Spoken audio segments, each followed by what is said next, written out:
Olá você, chega mais! Eu sou a jornalista Marta Gonzalez e em cada episódio deste podcast entrevisto um brasileiro que nos fala das dores e delícias de morar no estrangeiro. Aqui você viaja sem sair de casa e aprende sobre novas culturas com informações que fogem do lugar comum. Hoje vamos para Lima, no Peru. Vem comigo viajar na história de nosso entrevistado.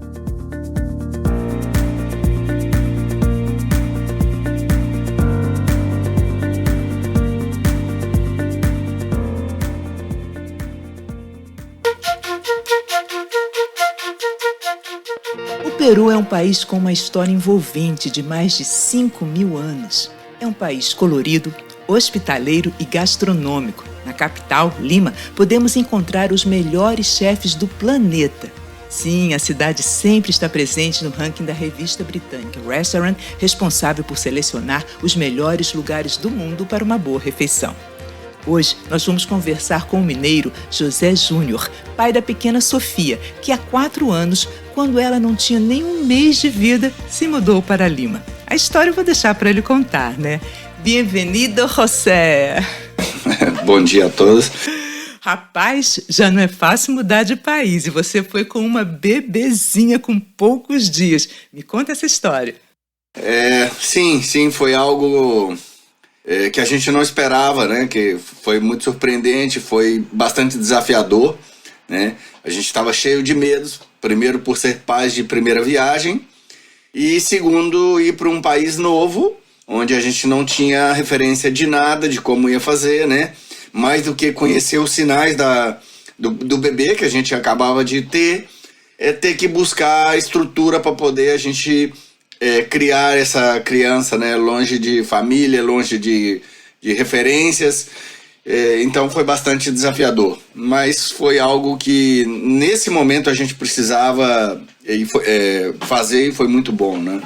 Mas foi o quê? Uma proposta de emprego? Como é que foi? Sim, eu recebi um convite para fazer um trabalho por 30 dias no norte do Peru, quase na divisa com o Equador, né? Uma região que inclusive é muito bonita, uma região de praias, uma região bem quente do Peru, né? Bem distinto do que a gente vive aqui em Lima. E eu fui fazer um trabalho de análise de custos de um projeto e nesse momento, né, eu acho que as partes ficaram satisfeitas com o trabalho. E aí me convidaram a assumir a parte de gerência administrativa financeira e dar suporte a esse projeto. E eu estava com a bebezinha de 30 dias, né, nesse momento. Conversei com a minha esposa, parceiraça, e a gente acabou topando o desafio e viemos para Lima. Eu tinha uma visão de Lima de 10 dias. Minha referência de Peru basicamente era Talara. Eu estive em Lima por 10 dias. Mas a gente combinou o seguinte, né? Os primeiros meses eu fiquei entre idas e vindas para o Brasil, para a Sofia dar uma encorpada, né? Crescer um pouquinho mais e que minha esposa também pudesse resolver algumas coisas da vida profissional dela, né? Porque ela é contadora e tinha uma vida profissional, aí teve que abrir mão para a gente poder fazer isso junto, né? E isso foi bem legal da parte dela, né? E eu acho que foi bom para a gente. Não só profissionalmente para mim, mas do ponto de vista de família.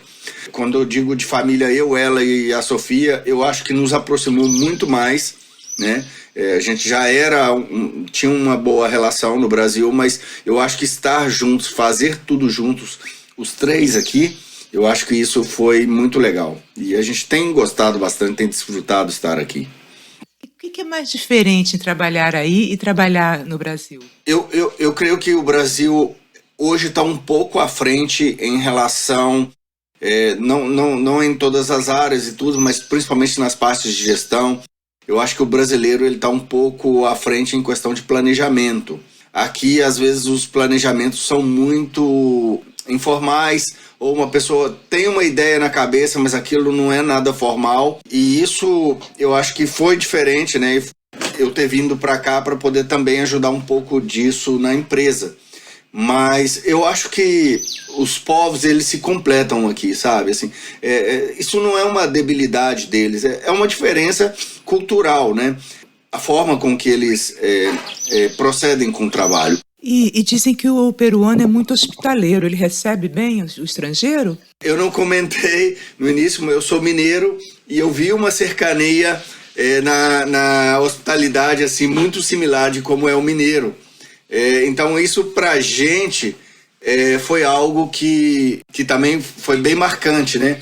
A gente sai na rua, agora a Sofia tá um pouco maior, mas quando era mais uma bebezinha que saía na rua, você encontrava essas senhorinhas assim, e como elas nos tratavam, né? E eu sou um pouquinho falador, e eu ficava aí em papos de horas, né?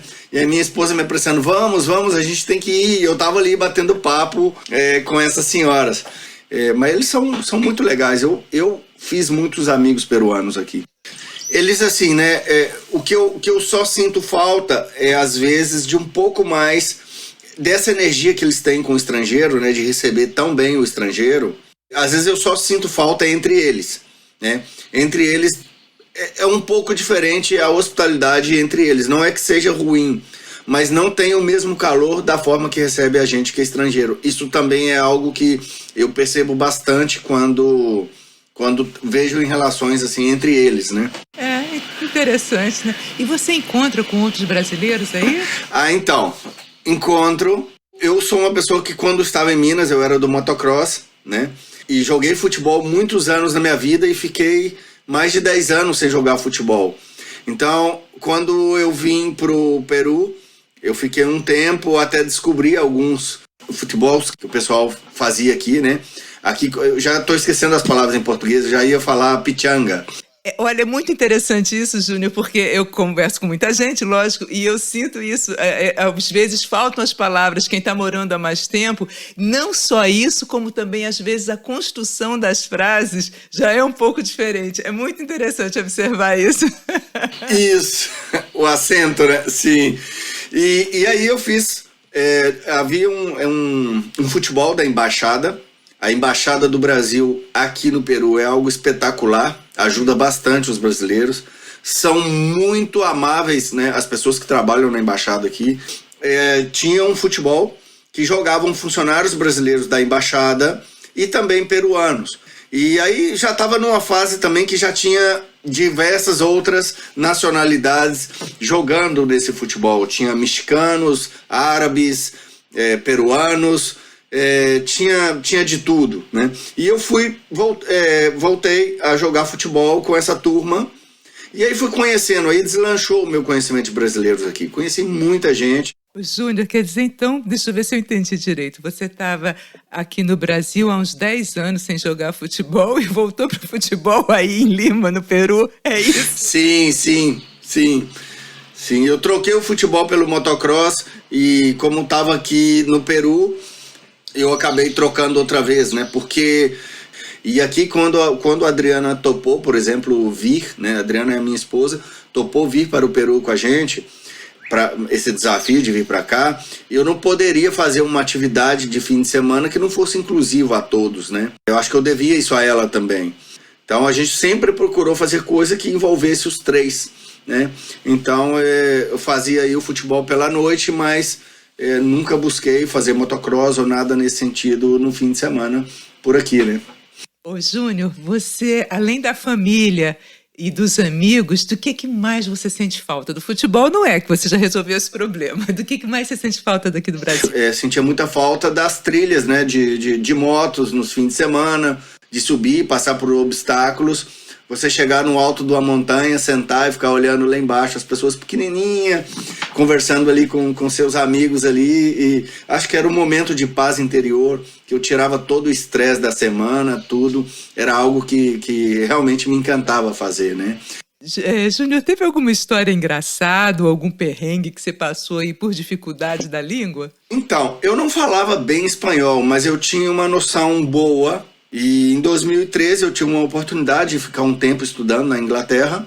Dessa viagem que eu fiz para a Inglaterra, onde eu fiquei estudando, eu passei 20 dias na Espanha, na sede da empresa.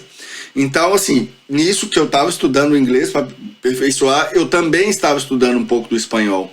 Mas era algo que a gente, né, igual quando o brasileiro vai para Machu Picchu e fala, oi, eu falo espanhol. Quando você chega, que você faz a imersão, você vê, eu não falo nada, né? Mas você nunca passou por uma situação difícil aí de mal-entendido? Isso não aconteceu não, né? Não, mas eu já tive dificuldade, porque assim, nós brasileiros, eu não sei por que razão, temos mais facilidades de entender o espanhol. Não sei se é porque nós somos o único país da América Latina que falamos português, eu não sei, mas eles não têm a mesma facilidade de entender o português como a gente entende o espanhol, mas eu já tive dificuldade em me fazer entender em alguns momentos. Isso eu acho que passa, apesar de estar aqui 4 anos, passa até hoje. Hoje eu tenho um bom espanhol, mas eu acho que em alguns momentos passa isso. Eu li uma coisa que eu achei muito interessante, eu queria até saber de você se é verdade, que tem o dia do pisco. Pisco é a bebida tradicional, é como se fosse a nossa cachaça aqui, só que é de uva, não é isso? E tem o dia do pisco que eles comemoram, e que na Plaza Maior tem uma fonte, que dessa fonte, no lugar de água, nesse dia, o que jorra é a bebida. É verdade isso? Eu acho que é bem turístico, mas eu já escutei essa história estando lá, né? A Praça de Armas, inclusive, é um lugar que as pessoas devem visitar. É maravilhoso, é muito bonito o centro de Lima. É algo histórico, assim, né? São construções históricas. É bem espanhol mesmo. E é muito bonito lá. E eu conheço essa fonte, já escutei essa história por lá. Mas, assim, no dia a dia, a gente não escuta muito, né? O que eu sei, é que eu não sei se tem algum vínculo com essa história, é que o centro de Lima existe um hotel centenário, que se chama Hotel Bolívar. E aí é onde está, ou pelo menos é conhecido como o melhor pisco sour de Lima, né? O pisco sour é a bebida mais preparada com base do pisco, né? Porque o pisco é muito forte, né? É até um pouco mais forte que a nossa cachaça, assim, a percepção de sabor, né? Mas é muito bom. Bom, se fosse, eu acho, essa fonte de pisco, ia fazer uma fila lá, viu? Eu conheço muitos brasileiros que estariam por lá. E, Júnior, além do pisco, o que é muito famoso, o que é muito famosa é a culinária de Lima, né? Lima está tendo um papel muito importante no mundo em relação à culinária. Quando se fala de gastronomia, se fala de Lima. Me conta como é que é. Nossa, a comida aqui é algo muito prazeroso, né? Eles têm uma diversidade de comidas que é impressionante. É claro que o carro-chefe, né, o famoso aqui é o ceviche, e o ceviche peruano não tem nada a ver com o ceviche que você come em qualquer outro lugar, né? É maravilhoso o ceviche. Nós já somos brasilo-peruanos aqui, já cozinhamos o ceviche, aprendemos, né, como se prepara o ceviche. Já estou dizendo cozinhando na língua deles, tá? Desculpa. Mas na verdade a gente já aprendeu a preparar o ceviche aqui e é espetacular. Eu não sei, eu brinco com meus amigos peruanos, né, as pessoas que eu conheço, que eu acho que o peruano já nasce com o DNA da culinária. Já você pode ir num restaurante caro, num restaurante barato, ou comer um menu de 10 soles, né? O menu é o prato básico, o nosso PFão, né? Eles chamam aqui de menu, de 10 soles, e você vai comer maravilhosamente bem, porque eles têm essa coisa, a comida é muito temperada, é muito saborosa, isso independente de qualquer lugar, né? Eu acho que o nosso turismo, principalmente quando em Lima, né? Estando em Lima, da minha família aqui, é conhecer restaurantes e conhecer da comida. Eu acho que eu já provei de quase tudo aqui já, né? 10 soles é o quê? Esse PF mais ou menos equivaleria o quê em reais? Mais ou menos. Hoje tá mais ou menos R$15, né? Porque o real tá bem desvalorizado, o soles ele varia entre R$1,49 a R$1,54 por soles. Ora, Júnior, você falou que parece até que a cozinha, né, o ato de cozinhar está no DNA dos peruanos. Eu li que a gastronomia é usada como programa de inclusão social, que o governo realmente oferece até cursos mesmo para as crianças, assim como a gente faz aqui com esporte, com futebol, eles ensinam as crianças desde novos mesmo, desde pequenos, a já estarem cozinhando. Isso é muito interessante, né? Sim, muito legal. Assim, o Gaston, né, que é o chefe mais conhecido deles, é o mais badalado. Tem também um chefe que é bastante novo, que é o dono do Central, que me escapou o nome dele aqui agora, mas o restaurante é o Central. eles assim são, principalmente o Gaston, né? O Gaston, ele é um ícone aqui para a cidade, né? E o Gaston, eu acho que faz um trabalho legal, que ele, por conhecer novas comidas, ele vai a restaurantes de menor expressão, né? Ele tem uma rede de restaurantes aqui, mas ele vai em restaurantes de menor expressão e aí as pessoas aproveitam, né, o momento tiete ali, tiram fotos e depois publicam essas fotos nos seus restaurantes e ajudam a promover seus restaurantes que são menores, né? Eu até fico brincando, né? Poxa, o ceviche era 10 soles, agora o Gaston passou aqui, agora custa 30, né? Eu fico brincando, mas não, é a profissionalização do negócio deles, né? Isso é muito bacana, né? De crescer junto, né? De fomentar a cultura mesmo. Olha, vamos todos, né? Sim, Marta, e a comida aqui é de uma diversidade que a gente não fala só, por exemplo, do ceviche. Existem diversas outras coisas aqui que as pessoas têm que provar. Até um pouco mais receoso, até o cuy, que é como que o nosso porquinho da Índia, que é uma tradição aqui na região de Cusco. Por exemplo, uma pessoa que vai em Machu Picchu provavelmente vai deparar com um cuy, que é da região. Eu provei também. E outras comidas da selva, né, que eles separam aqui como comida da selva, que também é muito gostosa. E outras comidas aqui, como o taco-taco, que é um mix meio que de feijão com arroz, um feijão diferente, claro, não nada a ver com o nosso, e que se serve, ele fica como um bolinho. São coisas assim que são muito prazerosas, é muito bom. Olha, só para ilustrar o nosso papo, Júnior, eu não sei se você sabe, mas bom, fiz o dever de casa, né? Sempre faço em respeito aos meus ouvintes, ao meu entrevistado, claro, mas assim, só de batata, gente, eu até procurei de novo, porque eu quase não acreditei, só de batata, o Peru tem 3.000 tipos.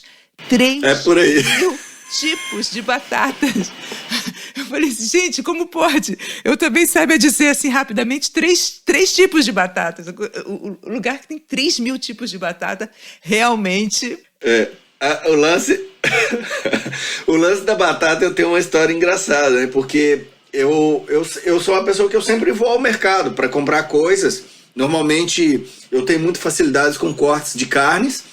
Então, por exemplo, mesmo aí no Brasil, que eu ia fazer compras com a minha esposa, normalmente as carnes eu comprava e tal. E ela me mandou ir no mercado comprar batata. E aí eu cheguei lá, não tinha 3.000 tipos, mas efetivamente o Peru tem mais de 3.000 tipos, é por aí. Eu acho que eles nem têm contado corretamente quantos tipos existem. Mas é assombroso a quantidade. E eu cheguei lá, não sei, tinha lá uns 15 tipos de batata. E eu olhei assim, liguei para a Adriana, ela demorava a atender e eu fiquei parado lá no stand da batata. E aí, quando ela atendeu, eu falei, qual batata? Ela, batatinha, uai! Qual que é batatinha? Porque, qual que é batatinha? Porque aqui... Eu tô te falando que tem um monte de batata. Eu comecei a mandar foto de batata pra ela, porque eu não sabia que coisa comprar. Aí no final ela também não sabia, tampouco sabia que batata, né? Aí a gente foi aprendendo assim das batatas. E na verdade a nossa batatinha aí, que é a batata inglesa, né? Eu nunca vi por aqui. Eu já vi vários outros tipos de batatas e eu nunca vi a batatinha. Eu sou fã de uma das batatas daqui, né? Que tem uma batata que se utiliza para fazer o ceviche. Ela tem uma cor laranja, ela tem uma cor de abóbora, né? Como a nossa abóbora moranga, assim, aquela mais laranjadinha. Mas ela tem sabor de batata um pouco similar à batata doce. Essa batata se chama camote. Então eles cozinham, ela é um pouco adocicada e serve junto com o ceviche. Essa batata é espetacular. Eu fico brincando aqui, se um dia eu virar traficante, eu vou traficar a batata camote pro Brasil. Esse vai ser meu trabalho, porque é deliciosa, é muito rica a batata. Olha, eu acho que a gente nem chega aqui essa batata, eu nunca ouvi falar. Não tem. E aí pelas restrições, né, de produtos agrícolas, assim, então eu acho que não chega tão fácil. Mas é muito gostosa. E várias outras, né? E isso é legal, que, por exemplo, você vai num lugar comer, por exemplo, um sanduíche, que vem as famosas batatas fritas, você não sabe que batata que você efetivamente vai encontrar, porque tem umas batatas mais rústicas, né? Aí tem outro lugar que serve com outro tipo de batata. Então isso também é bem legal, assim. E o milho também tem um caminho similar, tá? Tem milho roxo, né, até? Sim. Isso é um suco famoso que todo mundo que vem em Lima tem que provar. O milho roxo, que chama chicha aqui, né? Chicha. Então, dele sai um suco que se chama chicha morada, né? Que seria chicha roxa, né? Traduzindo morado pro roxo. E é um suco bastante famoso, cultural. E as crianças, por exemplo, numa escola, né? Quando tem a merenda escolar, eles crescem tomando o chicha.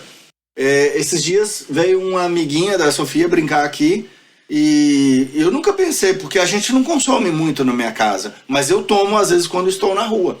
Veio a amiguinha da minha filha. Estavam brincando e eu fui pegar uns picolés para eles. Ainda não estava tão frio assim. E ela me pediu, eu gosto de picolé de tite. Eu falei, puxa, onde eu vou arrumar um picolé de tite agora? A brasileirinha já tá contaminada, já tá peruaninha. Isso é muito legal, né? Porque criança fala na hora, né? Olha, o que eu gosto não é esse não, eu quero de tite.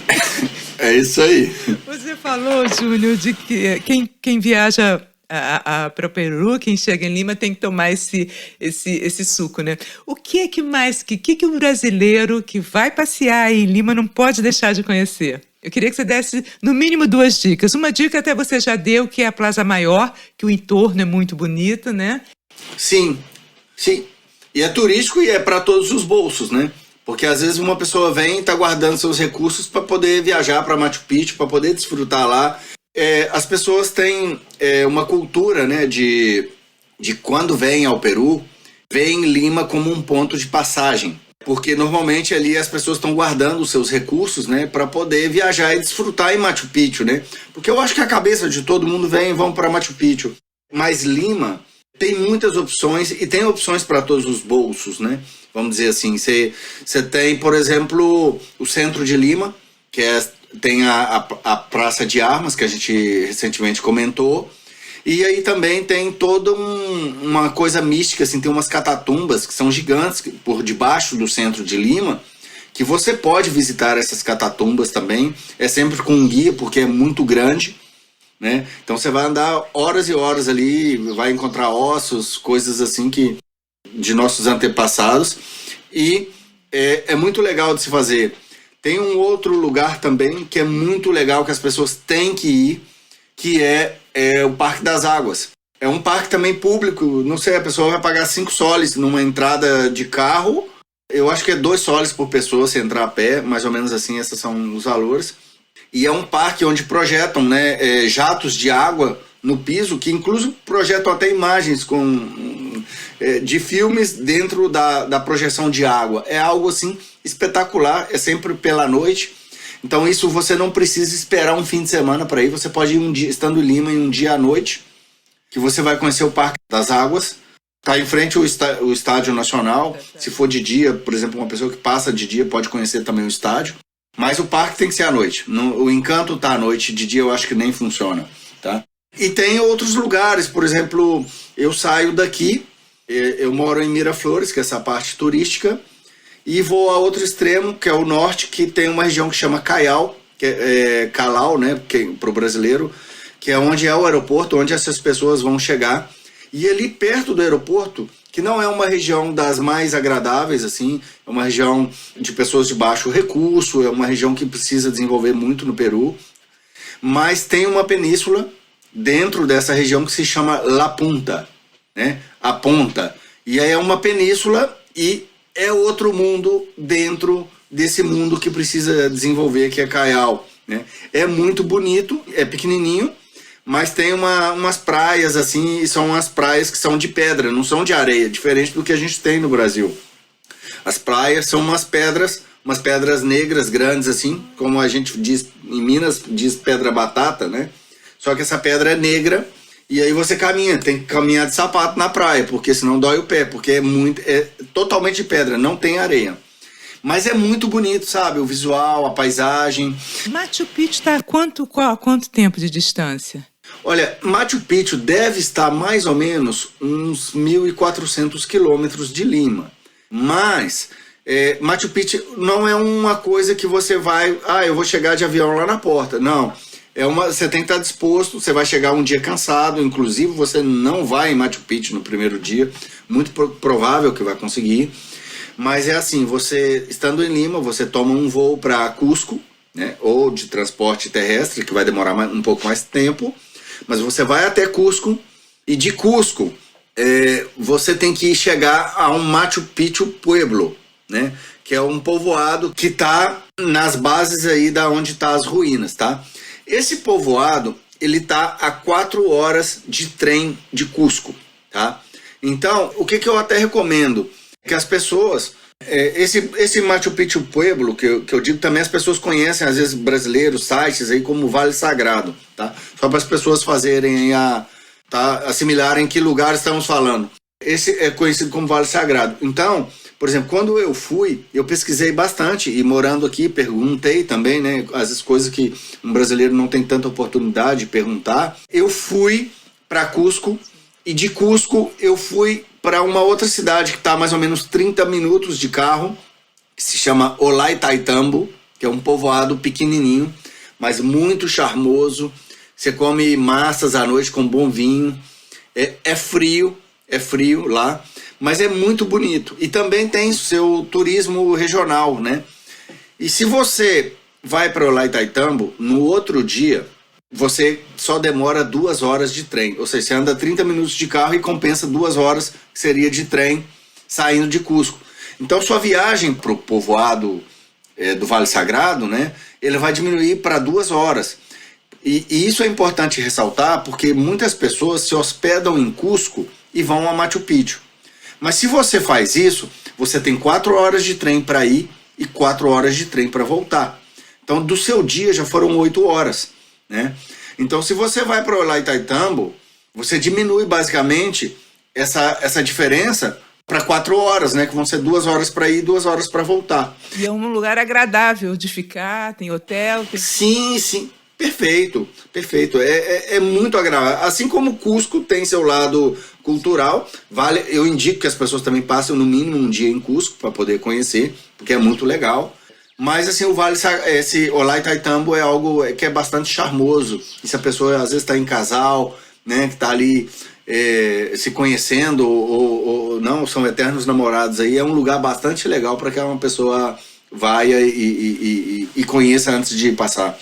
Porque a hospedagem mesmo no Vale Sagrado, eu não achei tão interessante, tá? Ou seja, teoricamente você passa por ali para poder ir para Machu Picchu mesmo, né? E quando você chega lá, você tem que tomar um outro ônibus para poder chegar até no povoado. Mas esse ônibus, você só vai tomar no momento que você for visitar as ruínas, que também você vai visitar com hora marcada. Não é algo que se fala, vou passar o dia na ruína, não. Você tem meio dia para poder estar nas ruínas.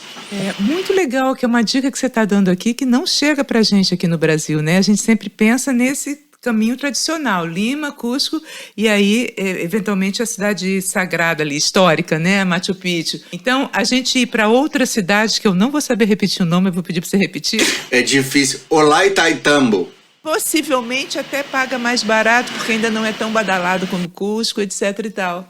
Exato.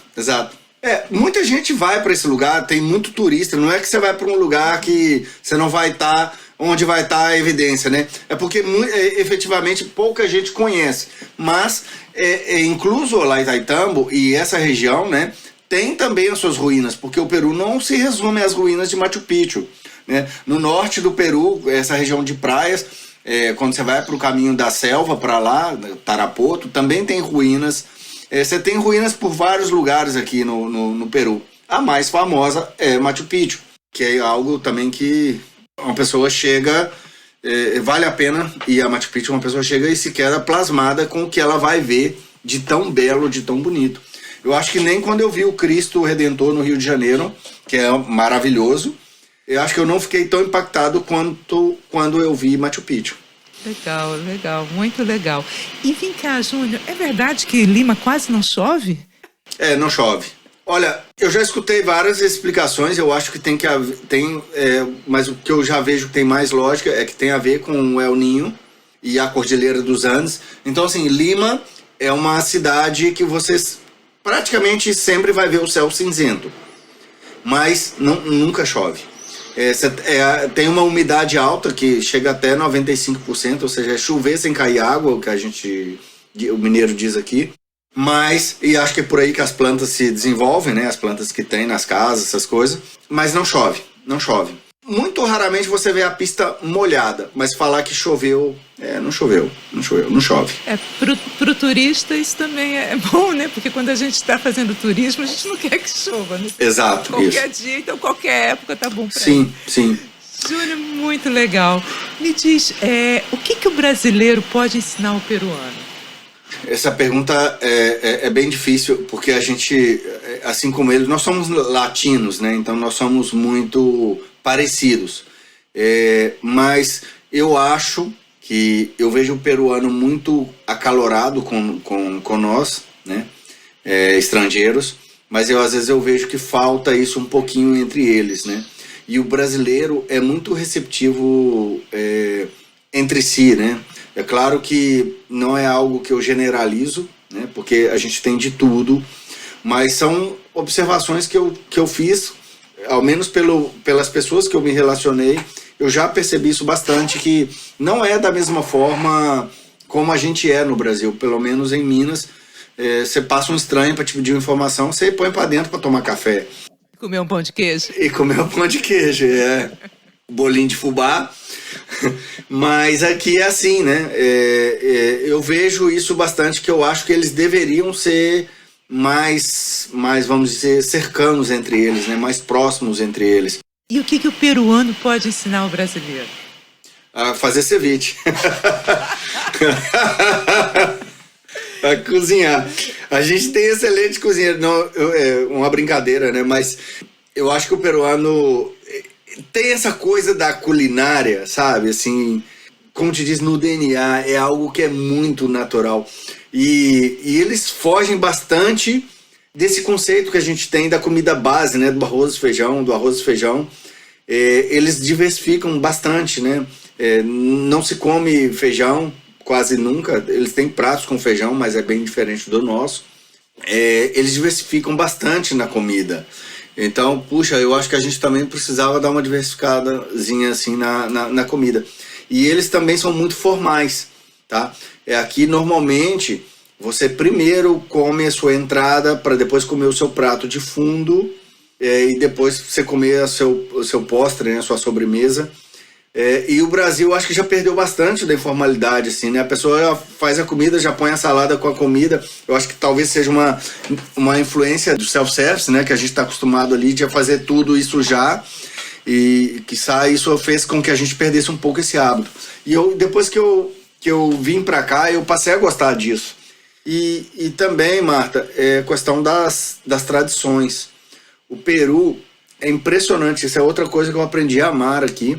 É a questão da tradição, seja ela de Natal, de Páscoa, Dia do Trabalhador. Aqui as pessoas ligam umas para as outras para dar Feliz Dia do Trabalhador. Eles valoram aqui, sabe? Valoram as tradições natalinas. A cidade se contagia, fica muito enfeitada. Você não entrar num amigo oculto, né? Aqui é algo que é igual você não tomar café na casa do mineiro, você não participar. Eu nunca fui muito disso de curtir amigo oculto, mas quando eu comecei a entender a cultura aqui, acho que eu não consegui nem ficar fora de nenhum, porque eu fui tão cobrado por não participar, e depois eu comecei a entender a importância que isso tinha para eles, né?